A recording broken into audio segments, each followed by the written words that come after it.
What's up, everyone? It is the DROD Shaniac Sports Podcast, episode 14 and a half, because we got today's weekly updates. This is Oh covering yeah, everything from April 1st, from our last weekly been a updates, couple up weeks here. until tonight, April 15th.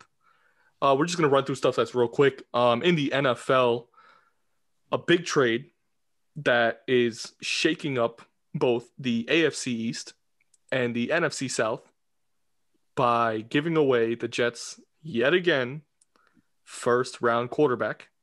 Sam Darnold was traded to the Carolina Panthers for a 2021 fourth round pick and a 22 second round pick. He was seen days later throwing a Partying. goodbye party with Carolina Panthers themed balloons and cups and plates and cakes. The man is Future Hall of free. Famer Sam Darnold. That man is free. He is free of the Big Apple. Like that, it's crazy to even think about because the Jets have now wasted their last almost decades worth of picks on quarterbacks because every single one was a bust. Geno Oh Smith. yeah. No, You can even say was Mark Geno? Sanchez. Did Geno Smith Mark Sanchez led them to 2 AFC title games. So you can't say he was a bust, but then he fell after off those two? after that. He fell He off. fell off. But he didn't I even blame lead Rex them really. Ryan. The defense led them. Yeah, it was a Rex Ryan It was a defense. defense. He's a defensive coordinator who became a head coach and was terrible for the offense because he had Mark Yeah. Sanchez on his prime and then just let go of him. Let him off Yeah. the leash and he ran with his career into the gutter. But again, the list of Jets quarterbacks just goes on and on. It's about On every and 3 on. years, 2-3 Yeah. years, Jets come up with a new plan to recycle a coach, a quarterback, and then the whole rest of the team follows. And sometimes it just doesn't because that's what ends up happening with the Jets most of all. Is that they just don't pick up anybody else to back up Yeah, their really. rookie quarterback. It looks like this year they're going to get Justin Fields or the kid out of BYU or Yeah, they're Justin not getting Fields or Lawrence Mac Jones. or Mac Jones from Those are the Bama. top three. Again, it starts with the rest of the team. They've got Robert Saleh, that head coach now. Yeah. Brings a defensive All scheme. gas, no break. No gas, no breaks. We'll see how much gas they got in the tank, though, as the season starts. But Sam Darnold in Carolina is not a bad look. Personally, I He's think gonna go crazy. I think the Jets got the worst end of that because they got to rely on draft picks, which they never do well with unless they're D linemen. But yeah, Darnold, I think was just a wasted talent who was a sitting trophy on a case, just on a bookshelf, collecting dust, and had no time to shine, had no Exactly. weapons to deal with. Carolina, he's gonna have Christian McCaffrey, so expect him to throw the ball 3 yards but get 400 yards a game because Christian McCaffrey is carrying that team. Yeah, he's also actually reuniting with Robbie Anderson, who's in Carolina from the Jets the other couple of years. Stud. He's been pretty good for the Carolina Panthers. Yeah, he's not elite, but he's a stud. He's there.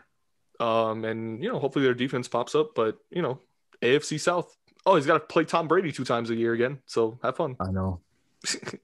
Another NFL news: Julian Edelman retires after a 11-year career. The big talk with him was former Hall of quarterback Fame status. Julian Edelman, former high school and college quarterback who got no recruits, went to Kent State, got a 7th round draft pick, made a name for himself on the Patriots. Yep. How many times have you heard that before? I know. It's with almost every. Yeah, it's pretty cool. Actually, I kind of like it as a Patriots.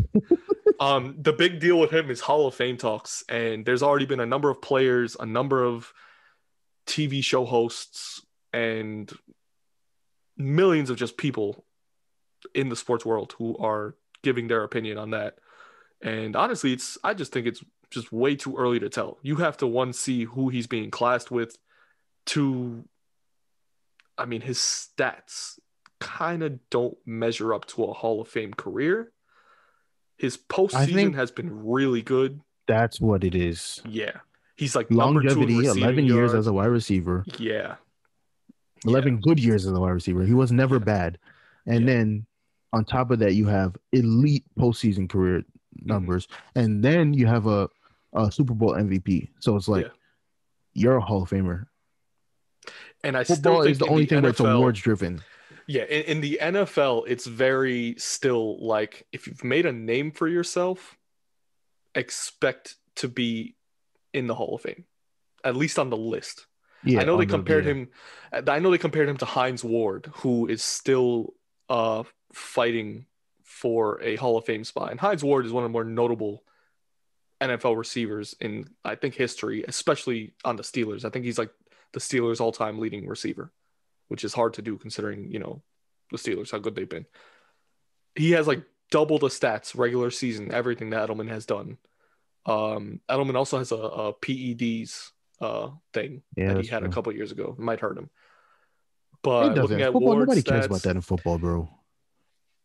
I think he's just a It's guy that like got caught. basketball. He's a guy that Like got caught. I don't know why baseball makes such a big deal about it, because in the NBA you get PEDs and you come back and it's like nothing. And in football PEDs you come back and it's nothing. MLB you get PEDs and it's like, oh, this guy was alive his whole career, Blasphemous. and it's like, Yeah. what? Like, I You can get take it. PEDs and be bad in baseball because that's just how baseball Yes, is. I get it that the people like Barry Bonds took it and became otherworldly, but you look at D. Gordon. D. Gordon took PEDs, and what happened to him? He Nothing. got slower, hit the ball 2 feet further, and it still didn't go over the fence. And it's like, was he ever good? No, it didn't make a difference. Robinson Cano, he got worse. his numbers stayed the same or got worse after he Yeah. started taking PEDs. Like, I get it, but baseball is that one sport where it does not make a difference unless you're Barry Bonds, because he was already hitting home runs. Now his pop-ups are home runs. Yeah. That's the only difference. But you have these people, like, if Judge took PEDs, would you care? Like, yes, it would look bad, but Judge is already hitting balls 485 feet. He doesn't need steroids. If he took it to hit a ball 510 feet, it's like it would have been a home run regardless. Yeah. Yeah. That's my only thing. So I don't know. Again, going back to like the Edelman stuff, it's kind of too early to tell for me. I want him to be in the Hall of Fame. I think he deserves it equally as much. I think Hines Ward deserves to be in the Hall of Fame. It's kind of weird that he's still fighting for a spot there. I notably remember him. His regular season numbers are nowhere near some of these other tight ends. As a receiver, though, his numbers were not incredible, like top 10. Yeah. But he's still one of the best receivers in the NFL. Like from the 2010s. Edelman too. Or yeah. From the 2000s, I mean. But again, yeah, two guys who I think will get in the Hall of Fame. I think Edelman will be a Hall of Famer. Wonderful career by him. He had all those years with Tom Brady, and that absolutely played a role, but you can't count out how much of a factor he was for Tom Brady's career. He saved him 2 Super Bowls. Saved him so many regular season games. He won him one of the Super Bowls. That's why he was the MVP. Threw him some touchdowns. Yeah, man. He came clutch a bunch of times. And other transaction stuff, just with free agency still going on. James Conner moves his way from Pittsburgh to Arizona. He joins a backfield with Chase Edmonds. Kenyon Drake is in Vegas now, but still Kyler Murray has 2 really decent options coming out the backfield. And just, I guess, to cap off the NFL stuff, the draft is on April 29th. That's only in a few weeks. The hype is building around those college quarterbacks, especially Trevor Lawrence, Justin Fields, Mac Jones. But you can't forget about some of those defensive ends. Miami has 2 defensive ends that are stellar. You have, who's the kid from Florida, the tight end? Pitts? Kyle Pitts. Yeah, and he's supposed to be like this, otherworldly guy coming out. There's a lot of good talent coming out this year, even with a weird college football season. They said the Patriots are going to jump up to number 10 in draft. I think Trey Lance. You think they'll do that? Knowing Bill Belichick, they probably the quarterback. Will. I think he's the quarterback from BYU. They say they're going to jump up and take him at 10 if he's available. The Patriots do need a quarterback, mostly because, with Cam Newton starting, it's a hit or miss again this year. And the guy that they've, used in the last couple of years Stidham has really not been great. So, they need to develop another guy. So what they tried to do with Brady, with Garoppolo, and even Brissett to an extent. But, Brady wanted to play. Those other 2 guys got shipped off. I can see them taking a quarterback. I can see them moving up. Bill Belichick loves to play the long game with their draft picks. And will gladly trade away every single pick that they have for future picks. But this is kind of a desperate need for the Patriots, I think, this year. That and wide receiver talent. So, not a bad idea. Not a bad idea. The funny thing is they have the Giants picking a wide receiver, and it's like, what? Did you just get one in free agency? We have like top receiver in the league? 18 wide receivers.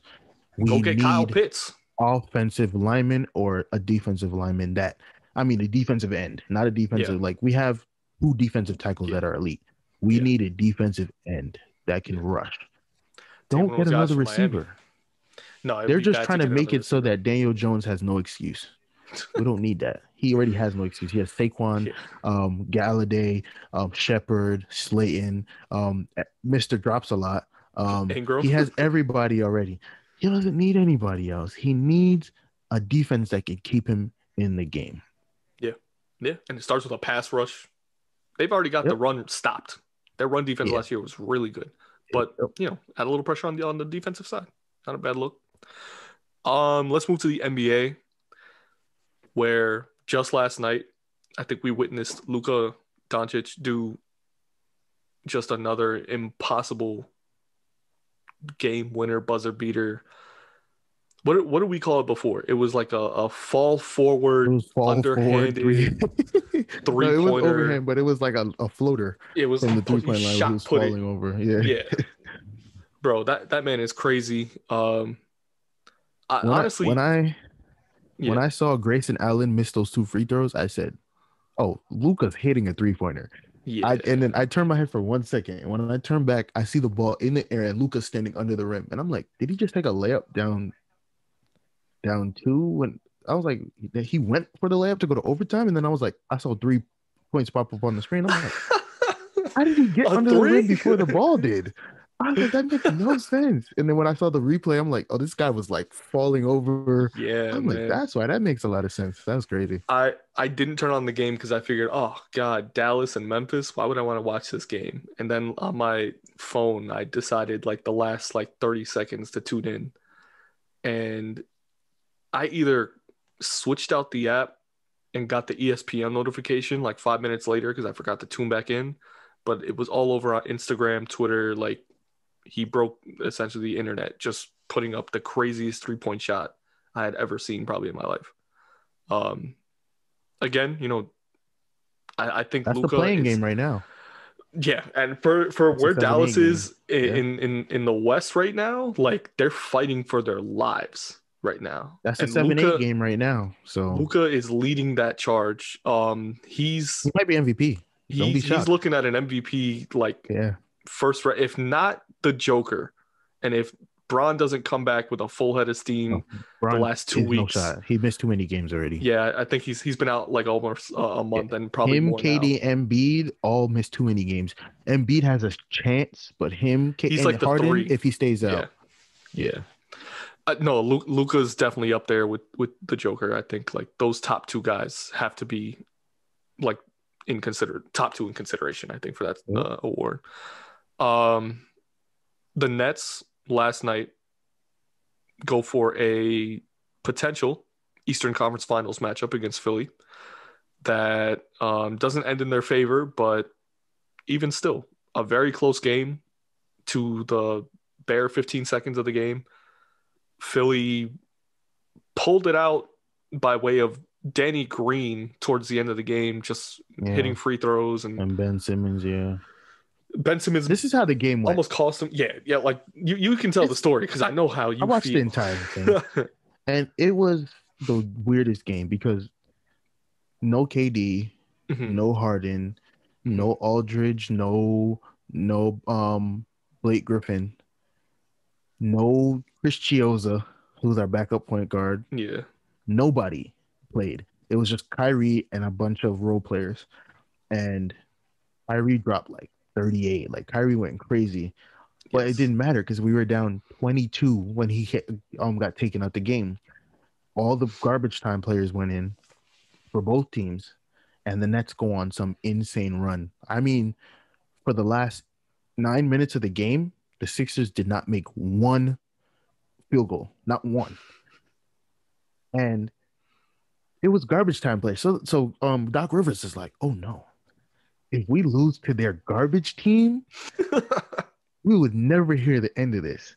So he puts the starters back in. Does it make a difference? No. The Nets come back to within 3 points. Now, at this point, everybody on Twitter is like, put Kyrie back in the game. Put him back in the game. We have I a know chance to Nets win Twitter this. is on fire during those games, bro. They be going so hard. It's not even funny. And Steve Nash is like, nah, Kyrie, you're out the game. Just let him play it out. Oh. And then you just see foul. I mean, ticky tack foul after ticky tack foul, free throw after free throw. And it's like, bro, we were about to tie the game up. And then Alize Johnson or Lamar Jackson stunt double was out there putting up Kareem Abdul-Jabbar hook shots. And it's like, bro, stop. Stop. You're not that nice yet. Stop. And that's how we lost because, I mean, he's nice. Like, he's going to be one of our role players next year. But, like, he's, like, attacking Ben Simmons, like, knocking him over. And it's like, granted, Ben Simmons was flopping. Embiid was flopping at the end of the game just to get some free throws because they were in the bonus. But it's like, stop fouling them, bro. At a certain point, it becomes shooting practice. Yeah. And that's what happened. Yeah. That's why we lost because we were going to win the game at that point. Yep. I don't know. It was a tough one. And yeah, when I had tuned into that game, I know like the last couple seconds were nail biters. Again, to the very end, Kyrie went crazy, dropped 38. Embiid, I think, had like 38 or like close to 40. He went crazy. I think he had a double-double. 30. I think he had 39 and 13. And I think he had like 5 assists. Like he was going crazy. Yeah, he was going nuts. Just again, like a really tough game. It's still too early to count the Nets out on that series, if that becomes a series in the Eastern Conference, because I still think with all 3 of their studs, they can handle the Sixers. I think 5 games max. With no. Whoa. No. Yes. Because there's nobody on our team to guard Ben Simmons. I think. And there's nobody on their team to guard all 3 of your studs. Yeah, Danny Green is elite defensively. He will guard Ben Harden, who's 6'10", guarding Kyrie Irving. Like, granted, Kyrie was having his way with him last night. Yeah, Kyrie's gonna have it. And then there's KD. But KD. Here's the thing. Yeah. If like, I'm gonna say the next thing first, and that's shout outs to LaMarcus Aldridge for a great career. He retired. Yeah. With 15 years in the league, dominated for 12 of them. Portland, he was a beast. So, I would say his 5 games with the Nets, I could taste the Larry O'Brien trophy. I could taste it. Taste the trophy when LaMarcus Aldridge was on the floor. I'm like, ooh, that trophy's looking good. I'm like, I'm getting excited. I'm like, yes, we're gonna win the chip. And then irregular heartbeat. He's had the irregular heartbeat his entire career. Yeah, but he said he's never felt it like he did after the last game he played 3 games ago. Yeah. He said he couldn't sleep. He was waking up in the middle of the night. Went to the hospital. He went to the Nets and was like, I'm having a regular heartbeat. They took him to the hospital. They did all the tests, and they were like, it's getting worse. You can play through it, but I can't guarantee that you'll be healthy after. That is such a high risk that you can't take. So he was like, oh, my God, I got to put my family first. I got to stop. I got to retire. Yeah. And low-key, I tweeted this out. I said, I think our title – no, I don't think I tweeted this. I think I texted some of my friends. I think our title hopes took a very big hit. Like, yes, he was only there for 5 games, but he was a big body to contain Embiid. Yeah. DeAndre Jordan was putting in work yesterday. And got a lot of rebounds. Still dropped 40. Almost had a double-double. Yeah. No, he did. He had 12 and 13, and I think he had 7 assists. He was going crazy. Whoa. But Joel Embiid still dropped 40 and 13. Oh, yeah. Yeah. So it's hard for me almost to say. Given, but yeah. Yeah, but that's the thing. If it's LaMarcus Aldridge and DeAndre Jordan, he has no downtime. You can't say, oh, DeAndre's out the game and Embiid's going to go crazy because you have Aldridge, who's also a big body, strong. Mm-hmm. He's not athletic at all anymore, but he's going to push you. push you around. So I'm like, man, like I know put your health first, but all this means now is Blake Griffin has to put on I 10 was gonna pounds before the say, end of the season. yeah. He has to put on I 10 pounds. was like, your next big man up is Blake Griffin. Because Claxton's like 220. Yeah, he's not gonna Claxton will guard get Embiid. pushed by Embiid. Yeah, So yeah, I don't know. it's a tough look. I know Aldridge like was a really good addition, actually. I think for your team, he held Yeah, he was them down balling those out. last like 3 games those Yeah. first 3 games that he played really well. Just a different part of Aldridge that we were seeing, I think, compared to when he was on the last couple games of the Spurs before he got traded. He didn't care at Um, that point. Yeah. yeah, and I think he kind of took that turn in his career where he was like, I'm kind of fading out the game, like my game, my style of play, just yeah. Me and him got the No, same but style of play. he Those morphed turnaround baseline. into the new Well, NBA style because he was yeah. banging threes for the Nets. Those couple Yeah. games, I think he hit like 10 threes in those four No, or no, five no. games. Now you need a big man who can shoot threes, and you can absolutely say Yeah, that he had to transform his game to work with that. And being on a but title he was contender, exactly. absolutely have to put that. Yeah, He was already a shooter. Like yeah. that little face up, like you said, little face The up, mid back range down, step fall back. away. That That's was my him. game, Him and Aldridge. Dirk, My game. were like the two for me that I saw was Yeah, like I would love to play like them because back you down, back you down, turn around, fall away, yeah. bank. Him It's and Tim Duncan, size it's like, and yeah, agility it's that crazy. like it's tough to see sometimes. But yeah. And now we have Yeah. DeAndre Jordan who can only do putbacks. So like we're back to where we were before. That's why I said I had so much fun watching the Nets play because you can 5 out. You can't 5 out with DeAndre Jordan because you know he's not getting the ball. Yeah. But Marcus Aldridge, you tell him go sit on the 3-point line. He's like, I'm good. Just waiting for the I'll ball chill and here. just Yeah. I'll give yeah, you an assist. You need one? Copy. yeah, Pow. yep. Um, let's move on to the New York Knicks, Knicks. who have 4 wins in a row. You can count the Grizzlies, the Raptors, the Lakers, and the Pels as of last night as victims of the New York Knicks defense. There was at one point in the Pels game last night where I think Zion, after taking over in like the second quarter, right before halftime, was shut down all in the third quarter. Came back in the fourth, but was shut down in the third quarter. Him and Randall as a matchup was kind of fun to watch last night. That was fun. Yeah. Just two big burly guys who actually have really good game overall going after each other. It was, good basketball. But, aside from Randall, we've been kind of switching it up lately with, who's getting the ball, who's scoring our points, outside of our MVP right now for our team. And it's RJ Barrett was our guy for before this 4-game stretch, the last 10 games was our guy. It's now switched to Alec Burks, to D Rose off the bench at one point, even to Elfrid Payton, which Even doesn't quickly pulling up from the logo. hurt to say, quickly pulled up from the rear entrance. They say he shot that ball from Baton Rouge. Yeah, where the next zip code.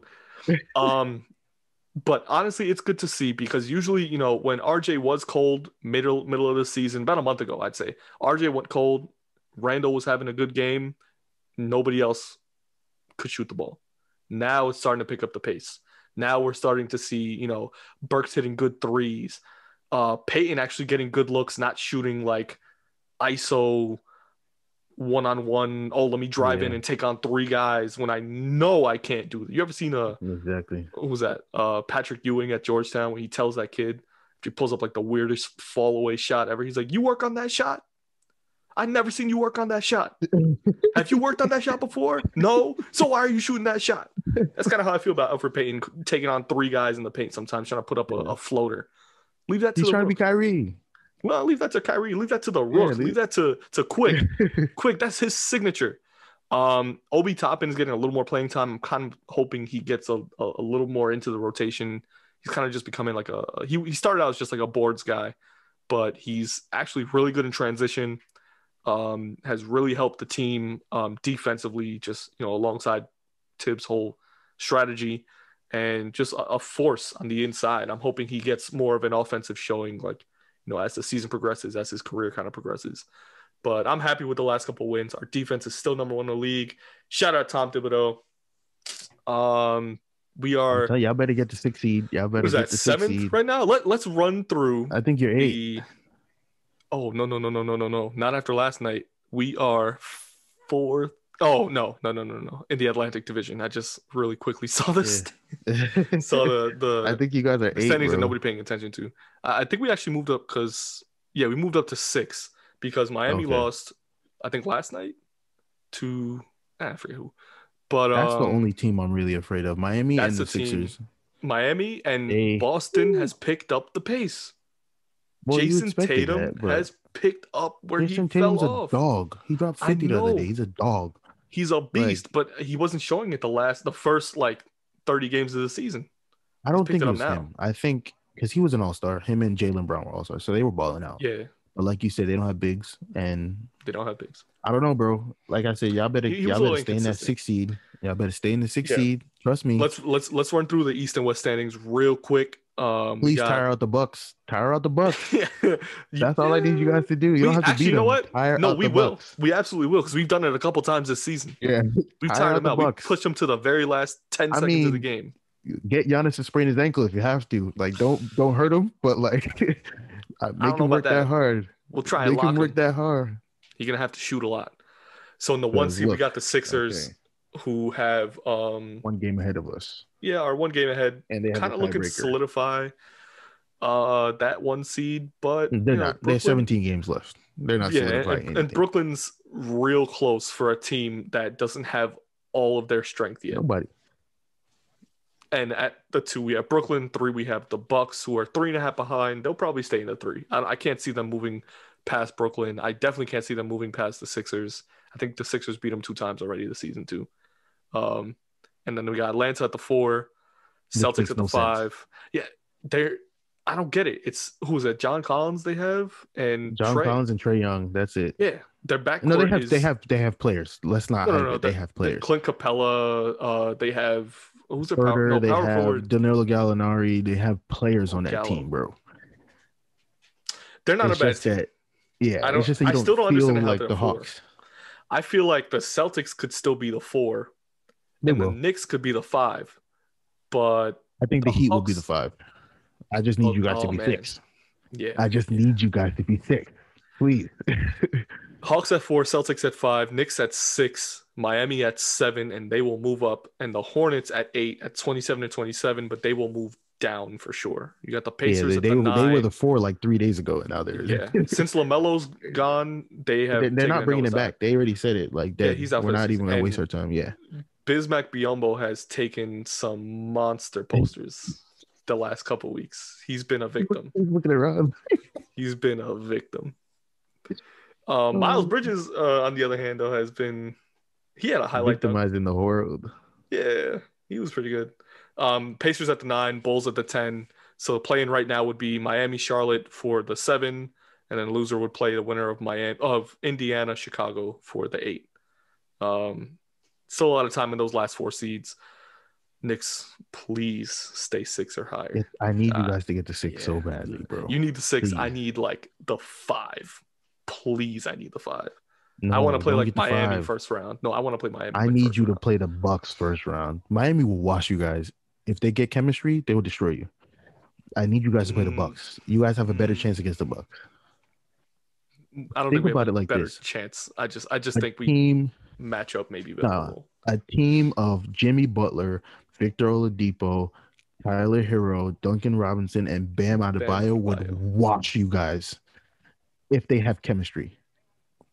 You guys need to get the Bucks. We haven't seen them with Victor yet, and I think we played them one more time. But the first 2 games that we played them were neck and neck, the entire game. Jimmy dominated us. Bam Adebayo did not. Okay. No. Did he play? That was the only thing. Games? He did play. He played he played both games because Jimmy was out the first one. That's the thing. His defense is usually there. His offense, he can't be reliable always on the offensive side. Is the other thing. You need Jimmy there, and you need Tyler Hero, at least the other guy, to be hot. That's the East. Knicks, please stay above the 6. In the West, you guys to get the 6. In the West, I just need you to get the Bucks tired, please, because y'all not winning the. You're not No, winning we're not. I'm not going for the chip. This is not the chip year. This is the statement year before we start fighting for the Eastern title spots. Just tire out the Bucks so that we get them tired and I need that Giannis, the one that's hunched over at the free throw line in the first quarter. I need that Giannis. The one who's wondering why he left Greece and decided to come play USA basketball. Oh man. In the West, you have the Utah Jazz at the 1, who have been like kind of streaky the last couple games, but are still like a no doubt like surefire 1 seed team in the West. Phoenix is right behind them though, a game and a half at number 2. That's a team in the West to be very. They'll probably get the 1 seed. That's a team to be very scared of because they are Devin Booker is dominating people right now. Chris Paul is making a fool out of opposing point guards right now. And then the rest of the team just overall has been playing pretty well. Center Ayton. If Ayton was healthy, if Ayton didn't get suspended last year for PEDs, I think they would have made the playoffs. Yeah. Oh yeah. Because remember they went 8-0 in the bubble. Yeah. And they lost on basically a Dame Lillard buzzer beater almost. And like if he just helped them win 1 or 2 more games in the regular season, they would have made the playoffs for sure. Yeah, Chris Paul, Devin Booker, Mikal Bridges. Yeah. Yeah. Jay Crowder. Brother. Jay Crowder actually is playing really well. He had like 30 the other day. And then I don't like him because he's hit buzzer beaters on the Nets before, and I don't appreciate that. But he's good. Nah, yeah, he's been pretty good. And then the 3 you have, is it the Clippers? Clippers, yeah. It's Clippers, Nuggets, Lakers at 5, Blazers at 6. Blazers should move up, but it's all dependent on Bron. If Bron comes back within the next 2 weeks, I think it's dependent on the Nuggets. Well, the Nuggets are the 4, Lakers are the 5. I think the Nuggets are solidifying themselves. Murray's hurt now, and they're gonna have to face. Yeah, they're gonna have to face the music soon. You can't play with all the bigs in the league, but you know, even if they are MVP status, like they just signed Austin Rivers, so they do have Austin Rivers. They have no way. Aaron Gordon. They have they have studs on the team, but it's like, can Austin Rivers run the show, or is he just gonna be the backup now? No, he's my probably question, going to because he got bought out. Yeah. He was on the Knicks earlier this year. Yeah. Mavs at 7, Grizz at 8. Like you said, game yesterday. Yeah, Mavs Grizz was a really good game. That was a play-in for the 7-8. And then the Golden State Warriors at 9, Spurs at 10. They would play the loser of that 7-8 for the 8th seed. Steph Curry is on another planet. He just passed. Was that Wilt Chamberlain for Warriors points? All-time leading scorer. All-time. And now has put up like 36 a game in the last like 6 or 7 games. I think it was more than that. I think it's like more. It is more. It's closer 39. To 40. Yeah. He is on fuego right now. Yeah. And he's looking like 2015, 16, 30. Yes, sir. That's what I'm saying, man. He looks crazy. And we've been saying it since the beginning of the podcast. Just wait till Klay Thompson comes back. Oh, man. They're going to you're going to hate him. Draymond's defense is not going anywhere for another 2 years, 3 years. Steph's offense is not going anywhere for another 3 years. Like, he may not be as quick in down the line, but his shot is not going anywhere. Them shooters shoot until they retire. Yeah. Like, Ray Allen was still a knockdown sniper when he retired. 13 years into his career. Yeah. If Wiseman comes back from that injury and actually, is a factor for that team, still a good shooter, watch out for that team. If they keep Kelly Oubre, watch out for that team. If they keep Kent Bazemore because of his defense, they probably won't keep Kelly Oubre. But probably not. They were trying to trade him. They were trying to trade him already this year. Yeah. Wiggins. Oh, Wiggins is the guy. Trade Wiggins. They have to trade Wiggins. Oh, you think so? I think they have to. I don't think they will because he's a stud, but I think if they let go of Oubre, they might have to keep Wiggins. It'll have to be one fit them. Yeah. That's the other thing. He's kind of an inside guy still for him, like a shooter inside, but he's not consistent all around for them. Like even when he comes in with the different rotations, he's not a non-factor. He's a non-factor. That's our NBA standings as of this week. Again, NFL's looking good. Draft coming up soon. Just, working up the gears again till we get some more news. Training camp after that. Just, looking forward to more NFL stuff as we get past the draft from this coming month. NBA's on fire. Playoffs will start in a month. This is buckle your seatbelt time because we are in full gear, full speed ahead for the NBA. It's going to get crazy. Just wait till all these superstars come back. And like we were saying before, this has been your weekly updates from April 1st to April 15th. That is tonight. We have still been your hosts, DROD and Shaniac. You can still follow us on Twitter, give us feedback, ask us questions, engage with us at DROD and Shaniac. It's right here in the middle. In the middle, you'll see it. Big letters. Or like, yes. Which way am I? I don't know which way I am. I'm just gonna point at both. Somewhere down there. Somewhere. And follow us on our personals at DannyRod75. That's me. Shane is at that's _Shane. Yes, sir. And we will continue to provide you weekly updates after this coming week. Most likely be separate from the regular episode, just to give you a little breather in between. But almost every Yankee game we do Yankees post game recaps. Make sure you guys are watching those. Need to be watching. We get our most views on those. To be honest with you, yeah. Everybody likes them. Clearly, everybody who's watching them likes them. Exactly. But yeah, if you want to keep up with the Yankees content, because it's baseball season and most of our weekly updates are coming through there. Most of baseball and most of the Yankee stuff. So, like we said before, keep engaging with us. We are on 6 different platforms: YouTube, Pandora, Podbean, Apple Podcasts, Spotify, iHeartRadio. That's a fast 6 list. I'm telling you. Keep listening in. Keep tuning in. We are here every week. We will be here next week with your weekly updates, just as we were this week. I've been your boy D-Rod. He's been your boy Shaniac. Peace.